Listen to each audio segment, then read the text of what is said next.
Tim, fale um pouco sobre o projeto. O que é o Negros do Bexiga? Pô, o Negros do Bexiga é um projetão mesmo, assim, de mostrar às pessoas, de contar essa história negra do Bexiga recente, né? Uhum. Isso é muito importante, assim. E acho que isso é um trabalho de memória, por exemplo. Aí depois a gente vai falar do Museu Memória do Bexiga também, mas também é um trabalho de memória que precisa ser preservado e precisa ser... eu falo que lidar com a memória tem essa questão de lidar com essa ancestralidade recente também, de lidar com o passado, mas você tem que trabalhar a construção da memória também, porque é isso, nós somos a memória do futuro do Bexiga, né? Nós estamos aqui daqui a 50 anos, cara, eu quero que a gente sempre trabalhe por um legado, assim, a gente não ganha com... Não há dinheiro envolvido, irmão. Vocês não têm dinheiro envolvido aqui, nós não temos dinheiro envolvido ali, o Antônio da Arena não tem, o Guinho da Zero queremos. Não tem, nós queremos. Mas está bem Merecemos. Assim, precisamos. Mas não há. Então eu acho que o que existe é o legado, né? E esse legado ele passa pela memória. Eu quero que daqui a 50 anos vão falar de mim, porque vai ter, a história do Bexiga vai ter que falar do Tim, vai ter que falar da Nádia, vai ter que falar de vocês, entendeu? Porque é isso, é construção, né, de memória.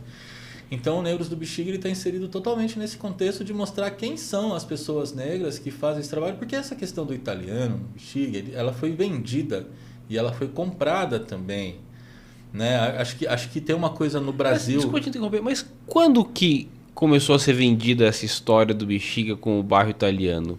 Quando que o Bexiga... Porque é muito evidente também, né? Eu costumo dar o meu depoimento, porque assim, quando eu era criança, eu não sabia que eu morava num bairro italiano.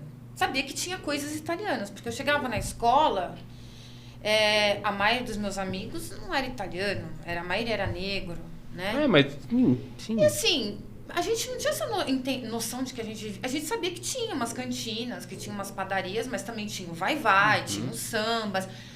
Pra quem morava lá, principalmente quando eu era pequena, sei lá, eu nasci em 76, década de 80, eu fui descobrir que o Bexiga era um bairro italiano na faculdade. Que aí eu falava que eu morava no Bexiga, as pessoas, você mora no bairro italiano? Aí, pra quem era do... Então, acho que era uma coisa, não sei, é uma visão que eu tenho, né? Talvez muito mais de mídia do que de quem era morador, porque eu não sabia que eu morava num bairro italiano. Eu sabia que tinha coisas italianas no bairro. E quando eu caí na faculdade, que eu falava que eu morava no Bexiga, o bairro italiano. Como que se dá, por exemplo, assim, uma parte da migração italiana do Bexiga? Ela, assim como a migração italiana no Brasil, em São Paulo e tudo mais, ela vem para substituir a mão de obra negra, que era gratuita dos escravizados, e que era simples assim, truta. Se eu vou ter que pagar alguém, eu vou pagar um branco e católico. Eu não vou pagar um negro do candomblé, ex-escravizado, que está acostumado a trabalhar e que convencionou-se a achar que que a mão de obra negra é gratuita, entendeu? Assim, então, você teve é disso que se trata a lavagem desde a escadaria, né? Do dia 13 de maio, a falsa abolição do 13 de maio, então que começou lá com Iriaxé e que continuou com Iluobá. Então, o italiano ele chega em São Paulo, ele chega no Brasil, embora empobrecido, embora brutalizado, embora venha, né, mas ele chega com essa vantagem de chegar aqui contratado para trabalhar e para substituir a mão de obra escrava negra, né? Não sei se pagã é o termo, né? Mas voltado para as religiões e inclusive também, cara, muito católico também, muito cristão a população negra, né? Tá aí a Pastoral Afro, que é uma grande instituição do Bexiga também, que faz parte de uma tradição do Bexiga. O Bexiga é um bairro de muitas tradições, né? E uma das tradições do Bexiga eu sempre falo que é a inovação também, assim. A inovação, ela tá sempre ali permeando, né, o Bexiga. Então, a Pastoral Afro, acho que é uma das primeiras Pastoral Afro, não sei se do estado, se do Brasil a ser constituída e tal. Então você tinha os negros católicos também e tal, mas é um racismo mesmo, cara, e é racismo estrutural, porque assim, as coisas aqui, e aí eu falo em termos de Brasil, a maneira como a gente consome cultura ou como a gente consome qualquer coisa que seja, A gente tem uma coisa muito assim da produtização da coisa, de transformar algo em produto, algo embalado que seja fácil de entendimento, palatável, que se crie um slogan, entendeu? Pra gente que é publicitário é muito simples de você... Eu sou publicitário e sou de fora do Bexiga, né? Eu tenho 14 anos de bairro aí. Né? Então eu ainda mantenho um olhar de fora do Bexiga que você vê que se deixar o Bexiga ele é facilmente envelopável, produtizável. Uhum. E nós temos essa cultura assim muito que vem, por exemplo, de fora, muitas culturas, muito movimento que vem de fora mesmo, de qualquer coisa que se tenha, desde a cultura hipster ou desde o heavy metal ou de qualquer coisa que exista. Chega aqui de uma forma muito embalada, muito fácil de ser consumida. Então, contar que é uma história italiana é muito mais fácil do que contar a complexidade que é o Bexiga. Uhum. É muita história, volta àquela frase, né? Para cada problema complexo, há uma resposta simples, elegante e errada. Uhum. Né? Então, é fácil de você embalar essa história dentro de uma coisa que também...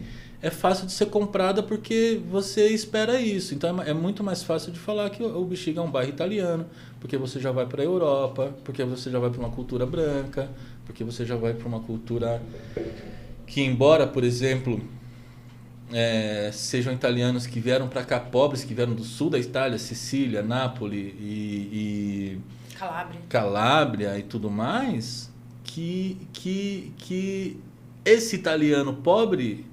por ser europeu, ele ainda é melhor do que o que nós tínhamos aqui. Então vem disso, velho, assim, dessa maneira de se consumir racismo. Uhum. Racismo também virou um produto, sacou? Sim. Então é fácil de você vender essa história do bairro italiano. E o italiano tá lá mesmo, aí é que tá, também tá lá. Entendeu? Mas não é só o italiano que está lá. E aí você tem as casas que eram construídas pelos capomastros, né? Também tinha mão negra, né, cara? Então você tem os portões. Isso é uma coisa que tem no Brasil inteiro, por exemplo, a figura dos adincas, dos sancofás nos portões. Entendeu? Eu tenho um portãozinho lá que inclusive está até lá em casa, preciso levar para o museu, mas é da Bar. Eu descobri que aquele portão é da Bar, porque eu tô com uma parte do portão em casa e aí depois eu fui na casa da Bar, que é uma baiana de Acarajé, antiga, do bairro e tal, e a outra parte do portão tá lá. Eu falei, Bar, esse portão é seu? Ela falou, é meu e é uma coisa que eu carrego comigo, que era o portão do Patuá, que era o restaurante dela. Mas é um portão que provavelmente pertenceu a uma casa italiana que foi construída por mãos negras e que foi ocupada por um nordestino depois. Então o próprio portão ele é um museu inteiro que conta a história do bairro, meio portão conta a história do bairro inteiro, sacou? Essas culturas elas sempre existiram, elas sempre coexistiram e elas sempre existiram tretando e elas sempre existiram se ajudando e eram os pretos casados com os italianos e saca? E muitos, né? Só que o que prevalece é a história italiana porque ela é mais fácil de ser consumida.